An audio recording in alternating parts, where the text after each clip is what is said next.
Praise the lord. Welcome to life of the king. Downtown లుసెల్లో view అంతా చాలా బ్యూటిఫుల్గా ఉంటుంది. ఇది ఒక లగ్జరీ సిటీ అని చెప్పుకోవచ్చు. ఇక్కడ బిల్డింగ్స్ అన్నీ ఒకటే స్టైల్లో ఉంటాయి. పెద్ద స్క్రీన్స్లో అరబిక్ సాంగ్స్ అలా ప్లే అవుతూ ఉంటాయి. నైట్ టైం అయితే లైట్స్తో సిటీ మొత్తం చాలా అందంగా కనిపిస్తుంది. రోడ్ క్రాస్ చేయడానికి కూడా సెక్యూరిటీ వాళ్ళు పెడిస్ట్రియన్స్కి హెల్ప్ చేస్తూ ఉంటారు. ఎంతో నీట్గా ఆర్డర్లీగా ప్లాన్ చేశారో అనిపిస్తుంది. అలా స్ట్రీట్లో నడుచుకుంటూ వెళ్తుంటే ఒక ప్లేస్లో కలర్ఫుల్ లైట్స్, చిన్నపిల్లలకి గేమ్స్, ఇల్యూషన్ ఐటమ్స్ అన్నీ చాలా అట్రాక్టివ్గా కనిపించాయి. లోపల చాలా డిఫరెంట్ గేమ్స్ ఉన్నాయి చిన్నపిల్లల కోసం.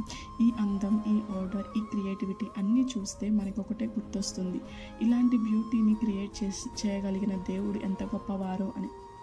బైబిల్లో చూస్తే ఇలా ఉంటుంది కదా, రోమా 1:20లో దేవుడు సృష్టించిన వాటిని చూడడం ద్వారా ఆయన శక్తి, ఆయన గొప్పతనం తెలుస్తుంది అని. మనం చూస్తున్న ప్రతి అందంలో దేవుని గొప్ప పనులు రిఫ్లెక్ట్ అవుతున్నాయి. నిజమే కదా, ఈ క్రియేషన్స్ అన్నీ మనకి ఒకటే చెప్తున్నాయి, దేవుని మహిమతో నిండిన ఈ సృష్టిని మనం చూస్తున్నాము అని. ఇంత ధన్యతను అనుగ్రహించిన దేవుని పరిశుద్ధ నామమునకు మహిమ కలుగునుగాక. ఆమేన్.